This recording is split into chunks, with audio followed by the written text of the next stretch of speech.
For our last episode of March, we are going to be talking about tips to grow food in small spaces. While this episode is specifically for those in towns or apartment, I'm sure you will gain some ideas even if you find yourself with more property to work with. Welcome to Simply Living Homestead, where we empower homesteaders and preserve traditions. I'm your host, Amanda Carlin, and I help homesteading families bring peace and order to their lives. My friend, are you overwhelmed with all the tasks on your homestead? Do you wish for a mentor to guide you through the tough moments each day? Then you've come to the right place.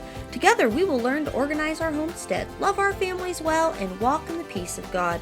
If you're ready to get unstuck from the constant feeling of overwhelm, then join us each week as we explore practical advice, inspiring stories, and heartfelt encouragement to help you thrive. Let's grow a sustainable, meaningful life together, both in the home and on the homestead. It's not uncommon for me to speak with people who wish to garden, to grow food for their family, but live where dirt is pretty limited. Today, we're just speaking about raising fruits and vegetables, not animals or any other things that come with under the label of homesteading. This episode is requested by one of our listeners, Leslie. If you would like to request a topic, email me at connect@simplylivingHomestead.com. So I lived in town for about 3 years right after we got married.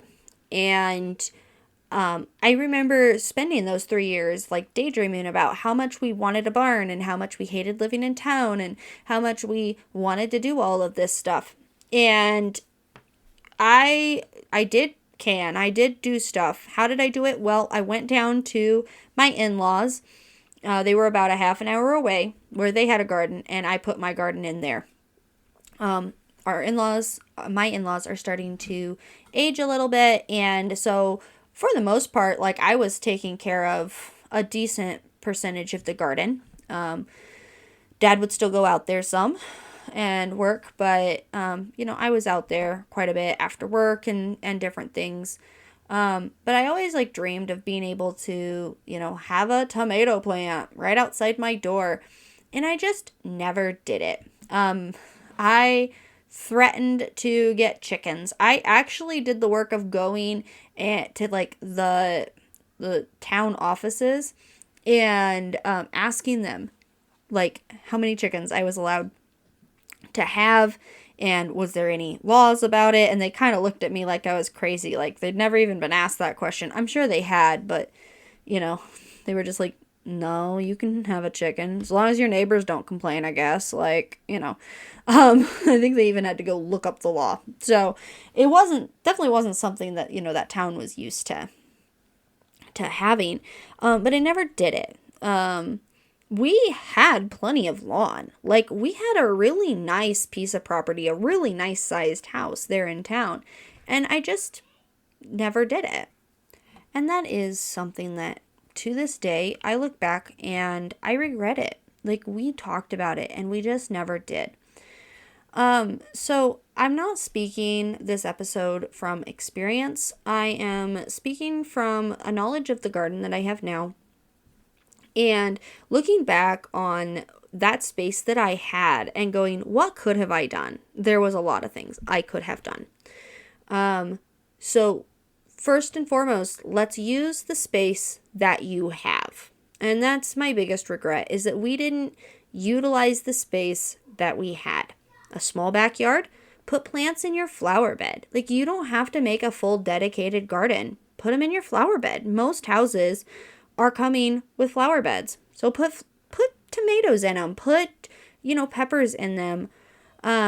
Use that space for growing food. Maybe you only have a front yard. Use your front yard. There's a guy in the town that we live next to now, and he lives on a fairly steep hill, and I'm honestly not sure if they have anything in their backyard or if they have a backyard. I haven't really looked, to be honest, but their whole front yard, they have this pretty path going up their hill, and then they have raised beds all the way up the front of their garden. It is full of vegetables every single year. Absolutely lovely. I know that they are raising more than they need, and that they are like giving that to the food pantry, and that they are sharing that with people right there from the front of their house, that they are raising more food than they need. And that is just beautifully illustrated. Like, use what you have. Do you have a porch? Bring dirt in and put it in pots. Okay, maybe you don't even have dirt.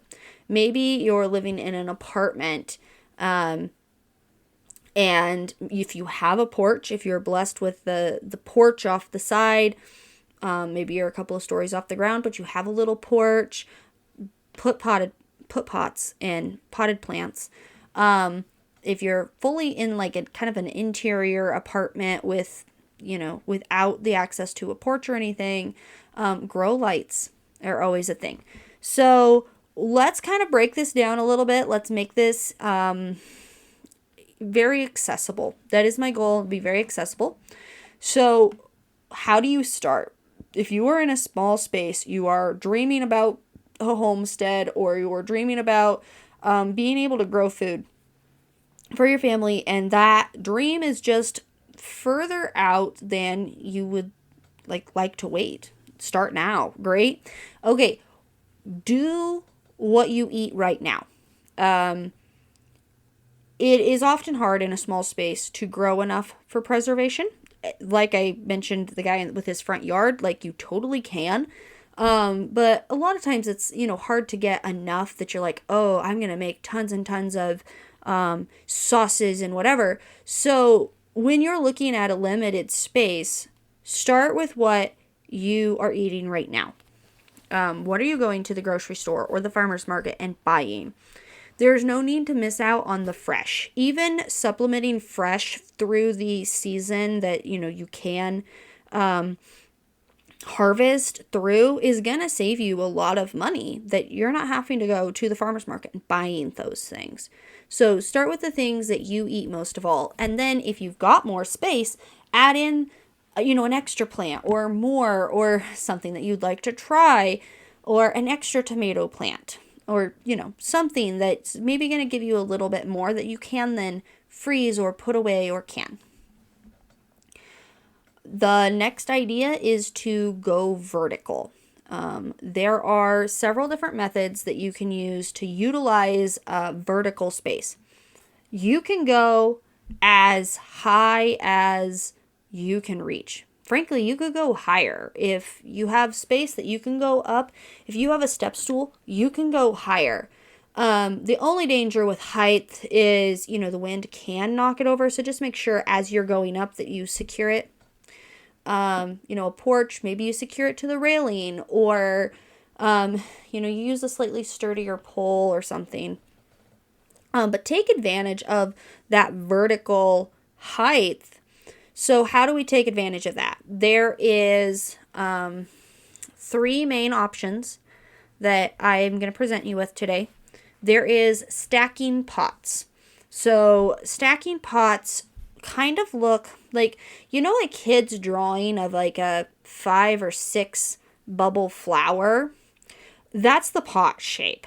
And they sit where the bottoms are narrower. There's less space at the bottom than there is at the top. And they stack on top of each other through the use of a pole in the center. And I actually know of one brand that my dad invested in. It was a really high quality brand. That the pole was smart. Like, you were supposed to have the pole, but you totally could stack them without the pole if you were being careful. Like, we did that several times. I've seen some that only have 3 bulbs, so like more like a 3-leaf clover shape, at even Dollar Tree. I have seen those in the spring. Dollar Tree, side note, you can order things online through Dollar Tree. You just have to order it in a larger quantity. And that's one of those things that you probably could order, like a quantity of. You don't need just 2, right? You need a number of stacking pots.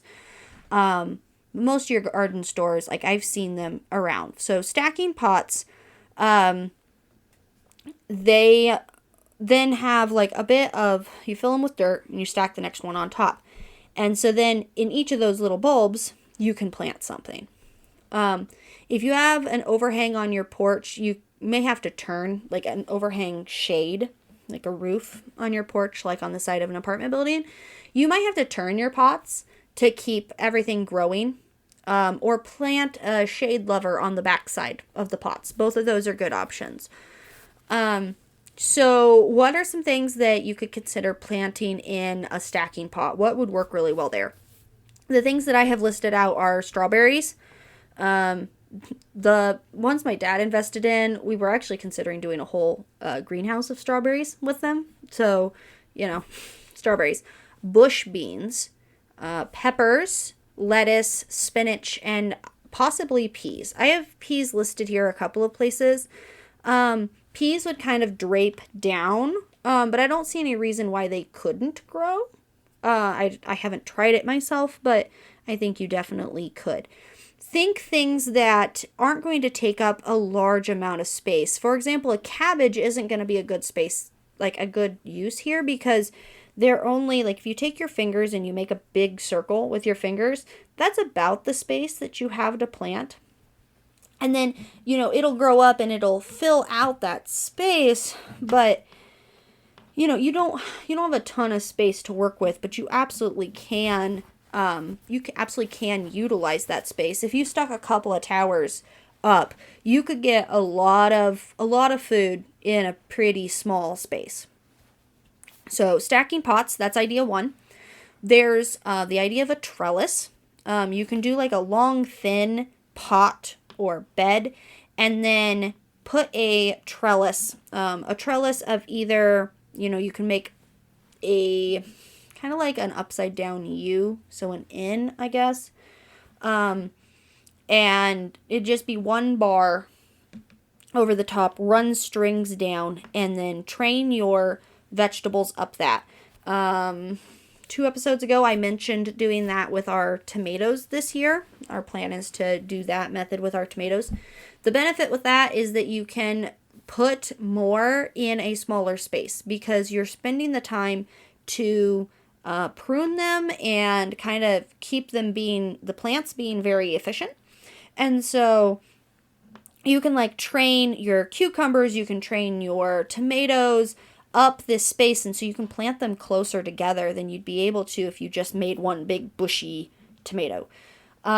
You can totally do it with cherry tomatoes or like your big tomatoes. Both of those work. These work best for tall growers or spreaders. So if you think about like a squash or something where it's going to like spread out all over the ground, those can actually be trained up. They don't have tentacles to wrap themselves around it. Like peas will naturally wrap themselves around. Pole beans will naturally wrap themselves around. Tomatoes don't have that. Squashes, cucumbers do have tentacles. They're little, I don't even know what to actually call them. But you will train them up with the use of either like soft cloth or clips or there's a special kind of, like, they're basically like twisty ties that are covered in more of like a cloth than a paper, like a normal twisty tie. But basically you're going to secure it up that pole rather than having it, twist around it itself. But those can totally be done. Okay. So, yeah, tomatoes, pole beans, summer squash, winter squash, cucumbers, and peas would all be good contenders to use your space with a trellis. Okay. Third idea is shelves. So you absolutely can go out and just get some shelves, kind of in the same way that you would run grow lights in the house. You can actually stick that shelf outside and then put trays of plants, pots of plants, or whatever on these shelves. That'll help you take advantage of that vertical space. Just make sure you space your shelves pretty like wide apart. Because, you're going to start hitting like the height of, things are going to run into the next shelf. these are really best for like low growers, onions, radishes, turnips, beets, and carrots. If you have a deep enough pot, you could absolutely put carrots in. I also was just in the farm store today, and we're selling carrots that were called like little fingers, and I think that they were only realistically supposed to grow about 3 inches deep. So, maybe consider getting a variety that doesn't require going as deep. And that would help. Like, you could grow carrots in that kind of space. So, there are a few things that I didn't mention.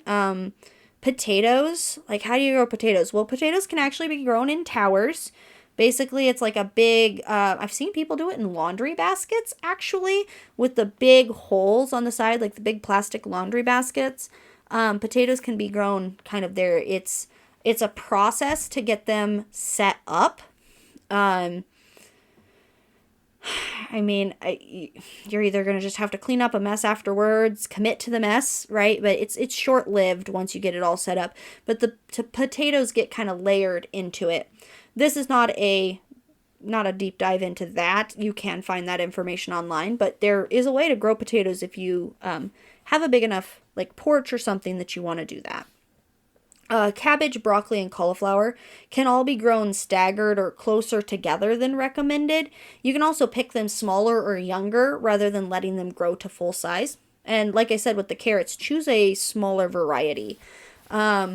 Your cabbage, your broccoli, your cauliflower, I have found those to be pretty cheap if you buy them frozen. Go to, my favorite is Aldi, really. And buy the frozen broccoli and the frozen cauliflower. I personally find broccoli, peas, and cauliflower to be annoying to preserve myself. So I do find myself tending to just buy those. And when you have a limited space, you have to budget what you're going to put up. And so those are things where if you can find them for a pretty inexpensive cost, same thing with a lot of fruits. You can find a lot of fruits to just be frozen without anything added. And those are frozen at peak freshness. And then you don't even have the heat of the canned goods and stuff. So if some of those things that in your local area you can find them a lot cheaper, then maybe prioritize growing something else. If that is, something that you're needing to budget or, weigh. Lastly, well, not quite lastly, the third idea for growing in a confined space is grow lights, which I've kind of alluded to. A lot of the same techniques that I mentioned in our last point of how to use vertical space, you can totally do that in your house too. A lot of times if you're living in a small area, you're kind of living in a small house too. Not always, but a lot of times. And so if you can invest in some grow lights, I've seen some pretty cheap ones that can get you started until you can get something better, find out that it works really well for you. They can be actually grown year round. A lot of things like greens and stuff. I find greens to be one of the most expensive things to buy from the store. You can buy like a bag of mixed lettuce for your salads and whatever for like $5 or $6, and it's like 8 ounces. And if you buy the seeds, you can buy a pack of seeds that's going to last you so much more. Right there is savings, like just growing lettuces and spinaches and greens. And if you listen to last week's episode, Clyde talked about trying like different greens from that's been brought over from like China and the Asia area that are really nutritious and delicious to add into some of those things that you can kind of grow in a fairly limited space, like on a shelf with grow lights. The other thing you can do inside is if you're in a particularly sunny area, or if you are so blessed that your house faces one of those like really sunny directions. If you're in the northern hemisphere, that's the south side. If your house faces the south side, if you've got windows on the south side, take advantage of those those are the ones that are going to give you the most sunlight, even in the winter. And so rather than prioritizing like flowers or plants, you can be using that space to grow something, even as simple as your lettuces or your lower crops if you can't grow something tall. And then finally, talk to your local farmers. If you are in a position where you're really limited on space, I really encourage you to go on Facebook, find a local community, find farmers in your area, go to the local farmers markets. One of the towns near you has a farmers market. I about guarantee you. I haven't been to a town that if they don't have a farmers market, the town next to them does. So you should be able to find this information, start nosing around, go to your library, ask people. If you're so emboldened, call your local your extension office. They have a lot of that information. Okay, why talk to the farmers? Well, if you can talk to the farmers, you can usually strike a deal of some sort. Either you can buy their produce by bulk at a discount. If you make friends with them, they'll even like sell it to you cheaper. I don't know what it is about farmers in particular, but they're always really happy to get rid of their produce at like way less expensive costs than you would kind of expect. And I don't know if that's because that's kind of what they're being paid by mass producers to begin with. Unfortunately, farmers are not being paid super great.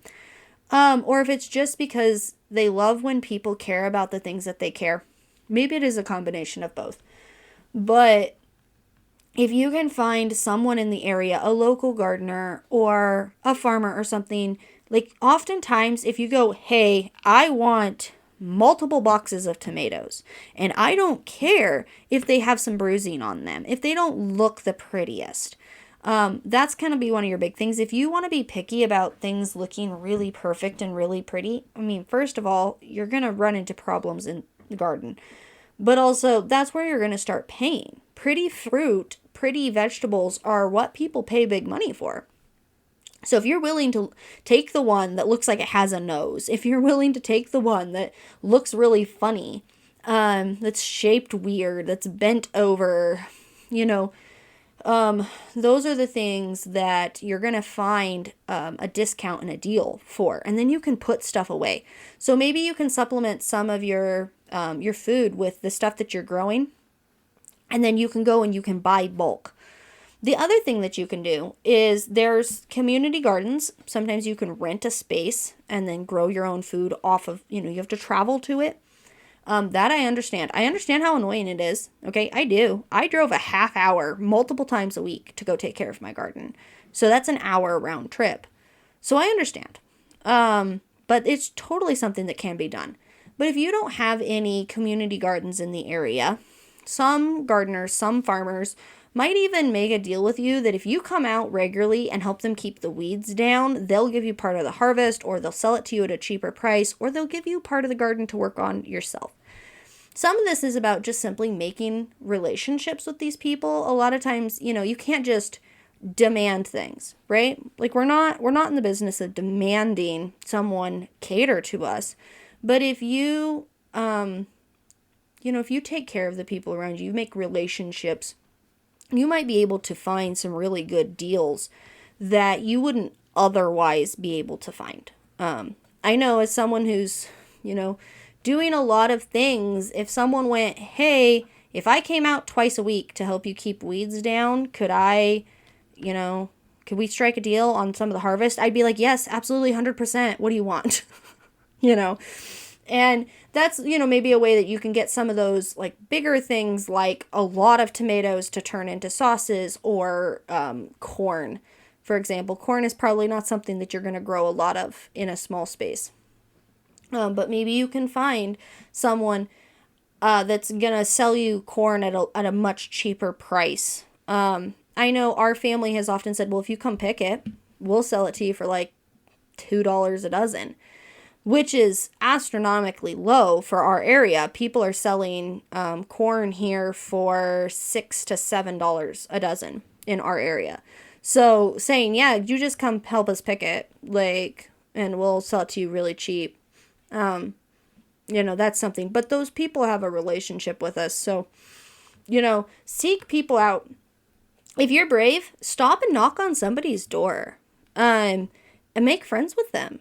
Offer to help them. You're not going to get something for nothing, but you might find some relationships, some friendships along the way. And, maybe you'll make a friend. And you'll be able to provide for your family along the way. Well, that's it for today's episode on gardening in small spaces. I hope this gives you some inspiration and practical ideas to start growing food on your own, no matter how much space you have. Whether you're using flower beds, stacking pots, trellises, or even grow lights indoors, there's always a way to make it work. And if you're looking to preserve food but can't grow enough for yourself, don't forget to connect with local farmers. You might be surprised at the opportunities available. A big thanks to Leslie for requesting this topic. If you have a question or an idea for a future episode, send me an email at connect@simplylivingHomestead.com. I'd love to hear from you.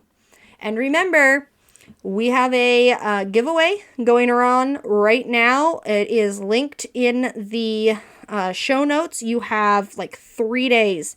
We are drawing the names for Clyde's garden planner.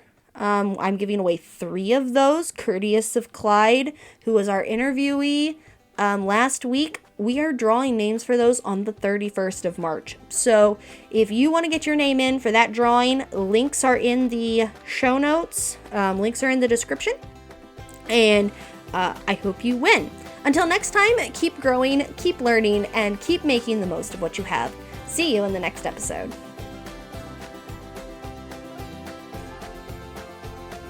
Well, neighbor, before you head out, I just want to say how much I've loved spending this time with you. If you too enjoyed our time together, don't forget to give us a follow and leave a quick review on your favorite podcast player.